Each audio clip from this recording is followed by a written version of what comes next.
Salut tout le monde, je vous fais une mini vidéo sur les pare-feux. Alors on va utiliser UFW aujourd'hui, mais on aurait pu utiliser FirewallD, ça revient à peu près au même, mais c'est pas tout à fait, ce ne sont pas tout à fait les mêmes commandes. On va voir que UFW est quand même assez simple à utiliser, surtout qu'on ne va pas s'embêter à faire ça en ligne de commande, on va faire ça en GUI, au moins c'est le plus simple possible.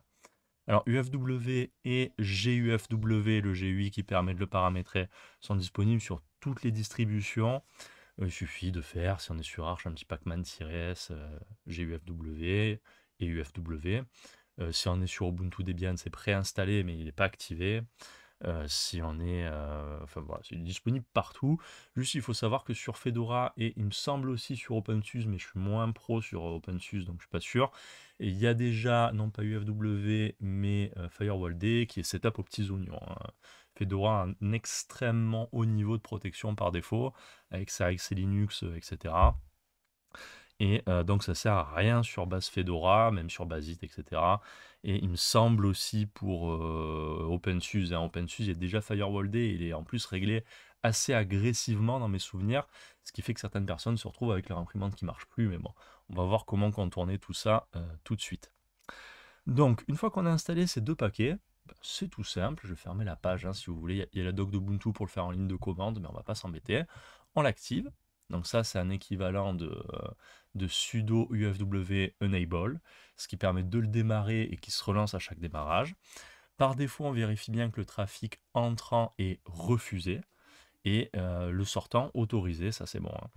Et par contre, à partir de là, on va quand même rajouter quelques règles. Moi, personnellement, j'en ajoute deux. Ben, on voit qu'il y a Cups qui est déjà là. Je vais la supprimer et la remettre juste pour vous montrer. Hop, on peut reset le pare-feu avec la commande sudo ufw reset. Sinon, il y a une option aussi pour réinitialiser les profils, hein. On peut faire réinitialiser et ça permet de tout remettre à zéro. Donc on va ajouter une règle et vous allez voir que les règles sont déjà construites. Donc en fait c'est très simple, il suffit de lire. Vous embêtez pas à ajouter tout ce que vous utilisez. En réalité, ils ont quasiment jamais besoin d'avoir le pare-feu ouvert, hein, les apps. Donc si vous voyez un problème, vous pouvez essayer de trouver s'il y a une règle qui est déjà faite ou de chercher sur internet comment ouvrir l'app. Mais à ma connaissance, il n'y a pas besoin d'activer tout ça. Ce qui va surtout vous être utile, c'est KDE Connect, si comme moi vous avez branché le téléphone et vous utilisez GS Connect ou KDE Connect. GS Connect étant le portage sur GNOME, mais c'est la même application, hein. Donc c'est KDE Connect qu'il faut ajouter. Et moi, le deuxième truc que j'ajoute, c'est Cups, hein, qui est tout au début normalement, et que j'avais déjà ajouté, comme vous avez pu le voir tout à l'heure. C'est ils l'ont peut-être mis tout. Ouais, il est là, Cups. Ils l'ont mis tout au début. Hop, voilà. Moi, je n'ouvre que ça, personnellement, sur un desktop. Sur un serveur, j'ouvrirai aussi mon port SSH, parce que sinon, je ne pourrais pas me connecter dessus. Mais voilà, moi, j'ouvre que ça. J'ai pas vu de problème de fonctionnement. Sinon, on voit que c'est assez facile de trouver des règles.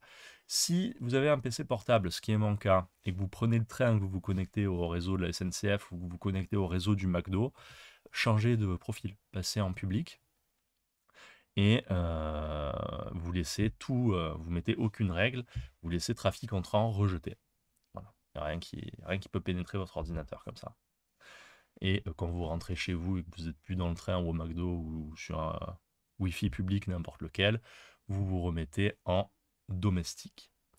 Voilà, j'ai fini déjà cette vidéo, elle était courte, mais j'espère qu'elle aura pu aider certains à augmenter un peu la sécurité de leur système. Je sais plus si je vous l'ai dit en début de vidéo, il y a un débat un peu de est-ce que c'est utile, est-ce que c'est pas utile d'avoir un pare-feu sur Linux.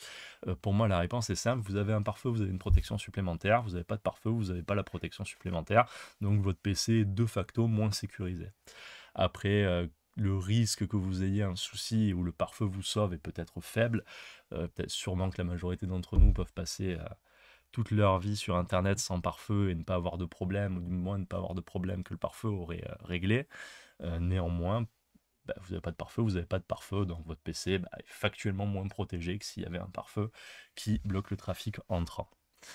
Voilà, vous savez tout là-dessus. Je rajouterai quand même que j'ai demandé plusieurs fois à des gens qui s'y connaissent vraiment si c'était utile ou pas. J'ai entre autres demandé à Antis, vous avez vu sur la chaîne, j'ai fait quelques vidéos avec Antis, qui est mainteneur pour Arch Linux et qui est DevOps de métier pour une grosse boîte de télécom française.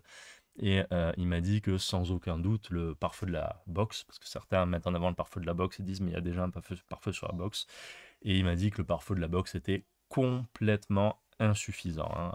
Voilà. Bon, vous faites ce que vous voulez de cette information, personne ne vous oblige à installer un pare-feu en tout cas. Maintenant, vous avez vu un peu que c'était pas si compliqué, que ça permettait d'ajouter une couche de protection. Je vous dis à la prochaine et ciao.